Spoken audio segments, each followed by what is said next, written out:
नमस्कार। आपका आज का जो सेकंड वर्ग है, दूसरा वर्ग है, उसमें आपका सहर्ष स्वागत। आज हम राम रक्षा के अगले नए 4 श्लोक सीखेंगे। जब हम राम रक्षा शुरू करेंगे तो शुरुआत में ही जो मंत्र है या जो उनके पहले श्लोक है वो हम जानने की कोशिश करेंगे। इसमें आपको अगर कोई भी कठिनाई आती है समझने में या बोलने में तो आप ये पूरा क्लास होने के बाद पर्सनल भी आप पूछ सकते हैं या फिर आप ग्रुप में भी डाल सकते हैं, ताकि आपको अगर कोई भी क्वेरी हो तो उसका सॉल्यूशंस हम देने की कोशिश करेंगे। ठीक है, तो जब तक ये हमारा क्लास चालू है तो बीच में कोई भी ना बोले, ये मेरे आपसे रिक्वेस्ट रहेगी। और दूसरा, आपका कोई भी क्वेश्चन हो तो आप चैट बॉक्स में डाल दीजिए या फिर आप ग्रुप में शेयर कीजिए, ताकि आने वाले कुछ विषयों के बाद फिर हम आपको उसके बारे में जानकारी दे देंगे। ठीक है, तो अभी हम शुरू करते हैं राम रक्षा का सेकंड क्लास, जिसमें आप ये समझने की कोशिश करेंगे कि पहले क्लास में आपने देखा होगा कि जो राम रक्षा शुरू होती है तो शुरुआत के कुछ स्तोत्रों को हमने एक्सप्लेन किया था। अब उसे नेक्स्ट लेवल में हम लेके जाएंगे और उसके बारे में जानने की कोशिश करेंगे कि उसके जो अर्थ है, अगर आप राम रक्षा को अर्थ समझकर पढ़ेंगे या कहेंगे तो आपको राम रक्षा और भी ज्यादा समझ में आएगी। और वो समझने के बाद जब आप कोई स्तोत्र कहते हो या बोलते हो तो आपका जो कनेक्शन है एक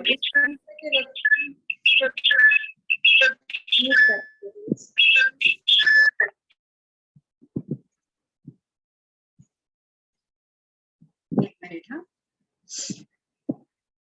स्तोत्र को समझने के बाद जब आप उसे कहेंगे या उसे बोलते रहेंगे तो आपको उसका अर्थ पता होने की वजह से वो बहुत अच्छे मन से और लगन से आप इसे कह सकते हैं। सबसे बड़ा इसका फायदा ये होता है। तो शुरू करते हैं हम। मैं सभी से विनती करूंगी कि आप सभी अपनी आंखें बंद करके एक मिनट के लिए जो ये पहला श्लोक है उसे गाते वक्त आप आंखें बंद करके इस श्लोक को सुनिए, ताकि आगे जाके आपको उसका अर्थ और अच्छे से पता चले। श्री गणेशाय नमः। अस्य श्री राम रक्षा स्तोत्र मंत्रस्य बुध कौशिक ऋषिः श्री सीतारामचंद्रो देवता अनुष्ठुप छंदः सीता शक्ति श्रीमद् हनुमान कीलकम् श्री रामचंद्र प्रीत्यर्थे जपे विनियोगः। इसका अर्थ हमने आपको बताया है, तो अभी हम आगे चलते हैं, नेक्स्ट इसमें जाएंगे। अथ ध्यानम् ध्यायेदाजानुबाहु धृतशरधनुषं बद्धपद्मासनस्थं पीतं वासोवसानं नवकमलदल स्पर्धिनेत्रं प्रसन्नं वामाङ्गारूढकमलमिललोचनं नीरदाभम् नानालङ्कारदीप्तं तदतमुरुजटा मंडनम रामचंद्रम। पिछले हफ्ते में हमने इसका भी अर्थ जाना है, तो आज का क्लास होने के बाद ये पूरी पीडीएफ मैं आपको ग्रुप में डाल दूंगी, ताकि इसको फिर से पढ़ के आप अच्छे से समझ पाएंगे। इस बार जो मैं ये पीडीएफ शेयर करूंगी वो हिंदी में होगी, तो आप सभी को इसे समझने में आसानी होगी। आज का जो नया श्लोक है हम उसे जानते हैं। इति ध्यानम्। आज हम ये नया श्लोक सीख रहे हैं। चरितं रघुनाथस्य शतकोटि प्रविस्तरम् एकैकमक्षरं पुंसा महापातकनाशनम्।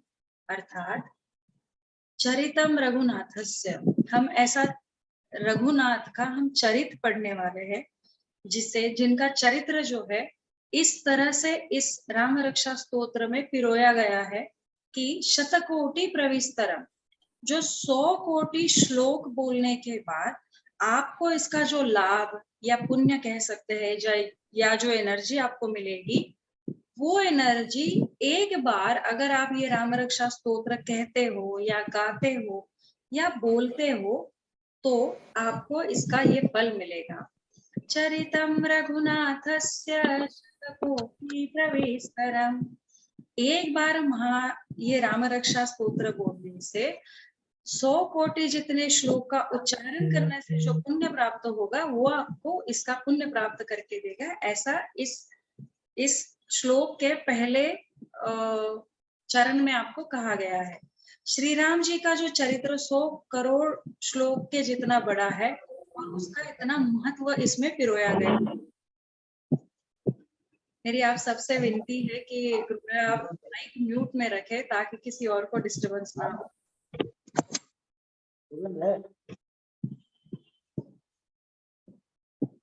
धन्यवाद।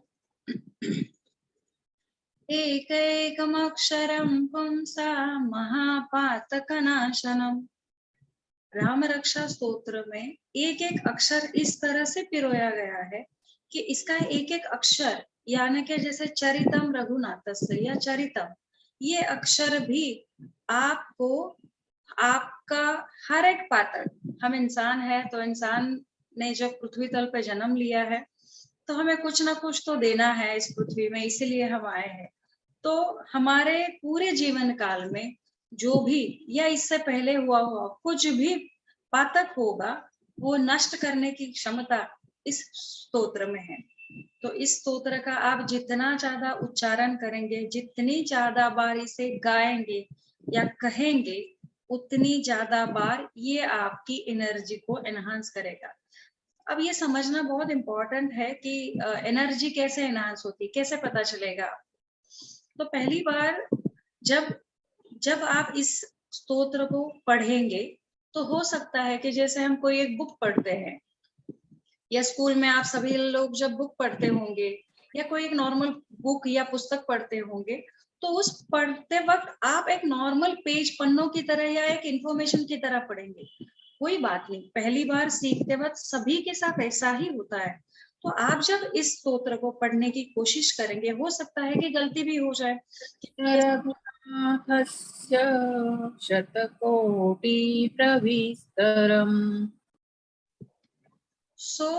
जब आप ये पढ़ने की कोशिश करेंगे तो इसे पढ़ते वक्त गलतियां होंगी तो भी इसे इग्नोर कीजिएगा। धीरे धीरे धीरे धीरे आप इसे सीखेंगे और पढ़ते रहेंगे। इससे क्या होगा कि 1 2 बार 3 बार 4 बार या और थोड़ी प्रैक्टिस करने के बाद धीरे धीरे धीरे धीरे आपके उच्चार स्पष्ट होने लगेंगे।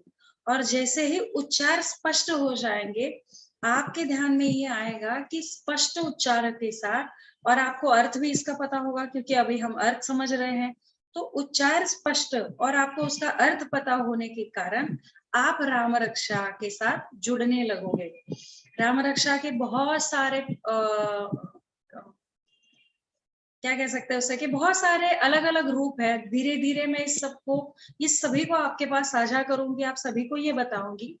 धीरे धीरे हम जाएंगे कि ये सीखने के बाद मैं आपको जब ये सिखाऊंगी तो ये पूरी राम रक्षा सीखने के बाद मैं आपको ये भी बताऊंगी कि इसे एनर्जाइज कैसे करते हैं या इसे एक्टिवेट कैसे करते हैं। जब ये एनर्जाइज आप खुद करेंगे, इसे एक्टिवेट करेंगे आप अपने लिए, तो ये राम रक्षा और भी ज्यादा अच्छे रिजल्ट देती है।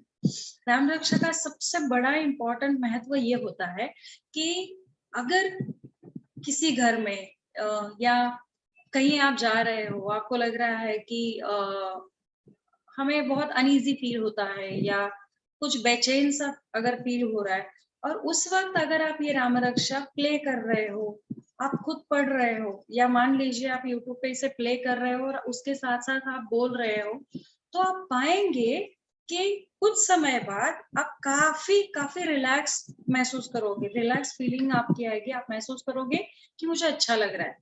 तो इतनी सारी खूबियां राम रक्षा स्तोत्र में है और ये स्तोत्र आप सभी को एक अलग लेवल की एनर्जी महसूस कराएगा और निश्चित स्वरूप से आपको ये अनुभव भी देगा, ऐसी मेरी आशा है। तो अभी हम अगले श्लोक की तरफ जाते हैं। म्यूट रहिएगा प्लीज। जैसे ही ये क्लास आपका सिखा के होगा, मैं आप सभी को अनम्यूट करूंगी और आप सभी से पुनः इसकी प्रैक्टिस भी आज लूंगी।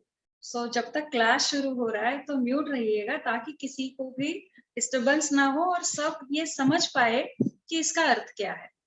धन्यवाद। सो जैसे हमने पहला श्लोक सीखा, हम दूसरा श्लोक अभी देखते हैं। ध्यात्वा नीलोत्पल श्यामं रामं राजीवलोचनम। ध्यात्वा यानी कि ध्यान करना। नीलोत्पल श्यामम, नील नील वर्णी जो है, श्याम उत्पल श्याम रंग के नील वर्णी जो है, जिनसे उत्पन्न, उत्पन्न मतलब उत्पन्न हुए हैं, ऐसे जो श्री राम है। नील कमल जैसा उनका रंग है, कमल के पंखुड़ियों के जैसे उनके नेत्र है, ऐसे श्री राम जी का ध्यान हमें करना चाहिए। जानकी लक्ष्मणोपेतम।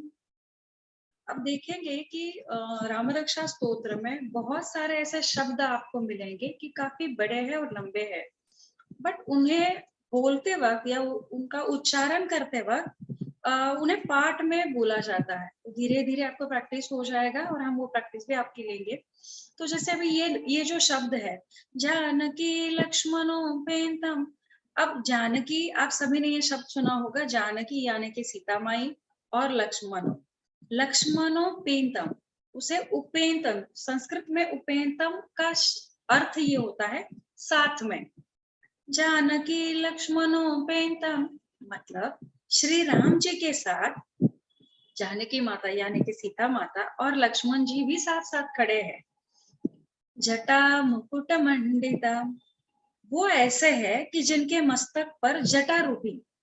आप सभी ने रामायण देखी होगी, क्योंकि आप उससे कनेक्ट कर पाएंगे इसलिए कह रही हूँ कि रामायण में जब 14 वर्ष का वनवास श्री राम जी को हुआ था, उस वक्त उन्होंने उनकी जो केश रचना की थी, तो वो केश रचना को इस तरह से बुद्ध कौशिक ऋषि जी ने इसमें गाया है कि जटा मुकुट मंडितम, उनके जटाओं का एक मुकुट बनाया हुआ है और वो मुकुट उन्होंने अपने सर पर धारण किया है, और वो इस तरह से दिख रहा है कि वो उनका मुखमंडल उस मुकुट की तरह उसको सुशोभित कर रहा है, जिनके मस्तक पर जटारूपी जो मुकुट है, और वो श्री राम जी का मुख कमल और भी सुशोभित कर रहा है। तो अब ये आज के बाद जब भी आप ये 2 श्लोक गाएंगे, आप ये सब चीज को इमेजिन करके गाएंगे, ऐसा मुझे लगता है। ध्यात्वा नीलोत्पल श्यामं रामं राजीवलोचनम, जानकी लक्ष्मणोपेतम जटा मुकुटमंडितम। ठीक है, ये दूसरा श्लोक आज हमने कंप्लीट किया। अब चलते हैं तीसरे श्लोक में। सासीतून धनुर्बाणं पाणिं नक्तं चरान्तकम्। जैसे अभी मैंने थोड़ी देर पहले कहा था कि कुछ शब्द ऐसे हैं जो काफी बड़े हैं, बट उसे जब संस्कृत में बोला जाता है तो उसे पार्ट छोटे छोटे पार्ट्स में बोला जाता है। तो अब ये शब्द अगर हम देखेंगे, सासीतून धनुर्बाणं, बाण के बाद मैं रुक रही हूँ, ताकि जो पाणिं नक्तम चरांतकम, उसे एक अलग शब्द में बोला जाता है। सासी तून धनुर्बाणम, सासी का अर्थ ये होता है कि खुद के पास। तून का मतलब तलवार ऐसे होता है। धनुर्बाण हम सभी समझते हैं कि धनुष्य बाण इत्यादि जिनके साथ है और वो उनके शस्त्र है। ये शस्त्र जो खुद के पास धरे हुए हैं या उनके पास हमेशा रहते हैं, ऐसे श्री राम है, ये बुद्ध कौशिक ऋषि कहने की कोशिश कर रहे हैं। पाणिं नक्तं चरांतकम, अर्थात नक्तम चरांतकम का अर्थ क्या होता है कि रात्रि के अंधेरे में जो निशाचर, जैसे हम कहते हैं हमेशा कि सुबह जो दिन होता है वो देवताओं का होता है और जो रात्रि होती है वो दानवों की होती है। तो जैसे ही रात्रि का जो समय होता है जो दानवों का होता है नॉर्मली 6:30, मतलब जब सूर्यास्त होता है, सूर्यास्त के बाद उनके पास सभी पावर्स या सभी राइट्स होते हैं। जैसे हम कहते हैं कि हमारे पास कुछ राइट्स होते हैं, हम जब जॉब में हैं या ऑफिस में हैं या हम स्कूल में हैं, तो वैसे ही वो होता है। तो उस वक्त रात्रि के अंधेरे में जो निशाचर मतलब ऐसे लोग, एक सेकेंड, हाँ,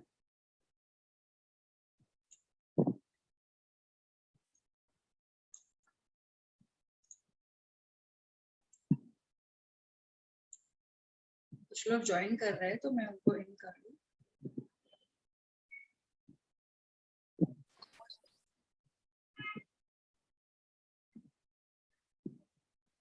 आप सभी से विनती है कि ज्वाइन करने के बाद कृपया म्यूट पे रहिएगा। Thank you. सो सासी मतलब खुद के पास, तून तलवार, धनुष्यबाण, धनुर्बाण यानी धनुष्यबाण इत्यादि जिनके साथ है और वो उनके शस्त्र है, वो शस्त्र का उपयोग नक्तम चरांतकम यानी कि जो रात्रि के अंधेरे में जो निशाचर होते हैं या जो दानव या राक्षस रूपी होते हैं इत्यादि जो होते हैं जिनका अंत करने वाले कौन है, तो वो श्री राम है। तो इस तरह से हर एक शब्द में श्री राम जी को पिरोया गया है कि वो क्या है, हम उनके बारे में बात कर रहे हैं। सासीतु न धनुर्बाणम पानिम नक्तम चरांतकम, ऐसे श्री राम है जिनके पास आयुध है, धनुष्यबाण है, उस सभी का उपयोग करके जो भी निशाचर या जो भी दुष्ट शक्ति है या जो भी दानव है उनका संहार वो कर रहे हैं, ऐसे मेरे श्री राम है। स्वलीलया जगत्रातु महावीरभूतम मजम विभु। स्वलीलया का मतलब ये होता है कि जो ये खुद की लीला दिखाने के लिए जिन्होंने ये स्वरूप धारण किया है, ये रूप धारण किया है। जगत त्रातु, जगत का त्रात यानी त्रास, त्रासदी, जगत का जो भी त्रासदी है या उन्हें होने वाली जो तकलीफें है उसे दूर करने के लिए श्री राम प्रभु जी ने जन्म लिया है। उसी का मेन उद्देश्य उनका है इस धरती पर, इस भूमंडल पर उन्होंने इसी कारणवश जन्म लिया है और एक नए रूप में वो हमारे पास प्रकट हुए हैं जिसका नाम या जिनका नाम श्री राम है।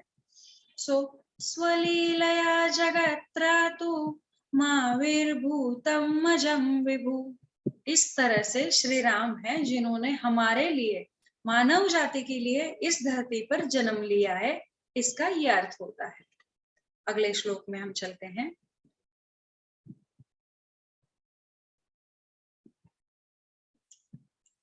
श्लोक नंबर 4 है, राम रक्षा पठेत प्राज्ञ पापग्नि सर्व कामदाम, अर्थात यह राम रक्षा पाप नाश करने वाली है और सबकी इच्छा पूरी करने वाली है।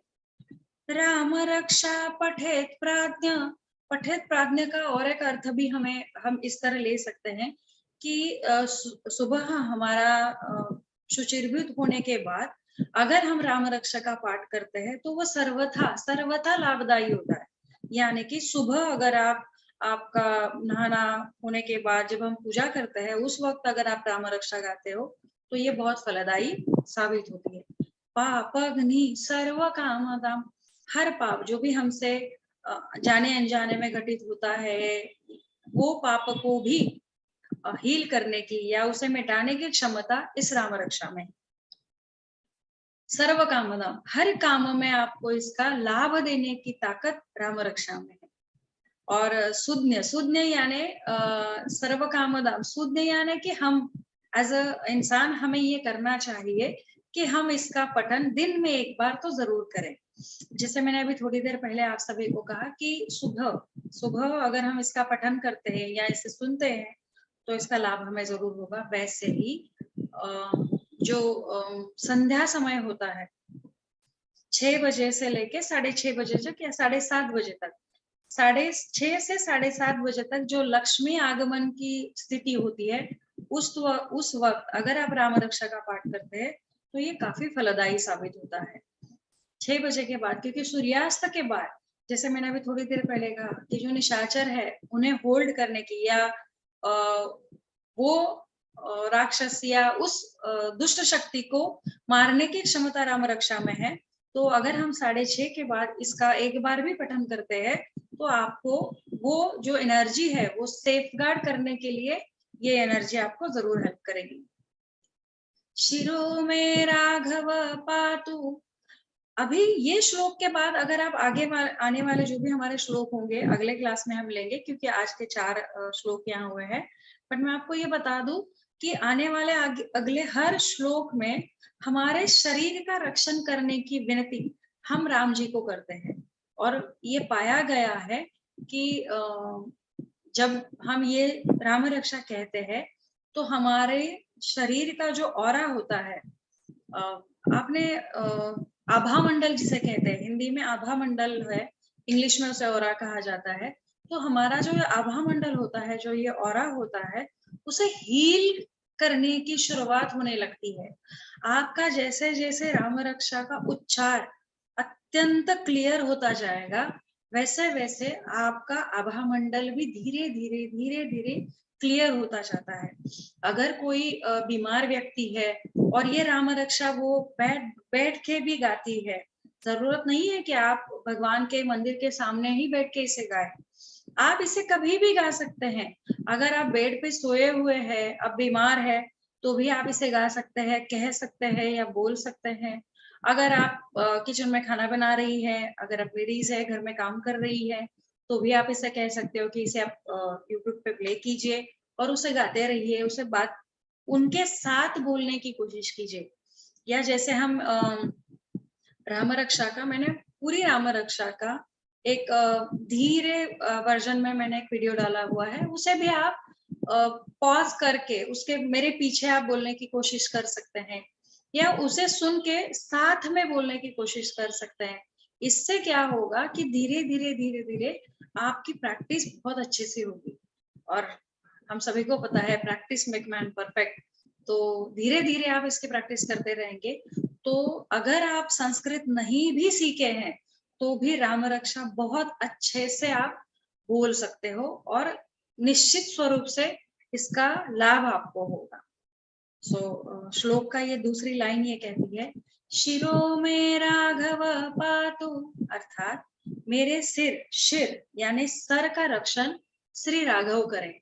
आप पाएंगे कि श्री राम जी के बहुत सारे अलग अलग नाम अलग अलग श्लोक में आपको मिलेंगे, ताकि हर एक पार्ट, हर एक हमारे शरीर का पार्ट का रक्षण हम श्री राम जी को कहेंगे कि हे राघव आप हमारे पूरे शरीर का रक्षण कीजिए, क्योंकि इस कलयुग में हमारे शरीर का रक्षण होना बहुत जरूरी है। तो शिरो में राघव पातु भालम दशरथात्मज, अर्थात सिर का जैसे हमारे रक्षण राघव करेंगे, वैसे दशरथ पुत्र ये भी श्री राम जी का एक नाम है। तो उन्हें हम कह रहे हैं कि हमारे माथे का रक्षण भी वो करे। इसे हम एक बार फिर से दोहराते हैं, राम रक्षा पठेत प्राज्ञ पापग्नि सर्व कामदाम, शिरो में राघव पातु भालम दशरथात्मज। इस तरह से अगर आप धीरे धीरे इस हर एक श्लोक को समझकर पढ़ने की कोशिश करेंगे तो आप सभी को राम रक्षा बहुत जल्दी से आएगी। ठीक है। आज के लिए इतना ही। शुभम भवन्तु। अभी हम सभी प्रैक्टिस लेते हैं राम रक्षा स्तोत्र की। थोड़ा समय मुझे दीजिए।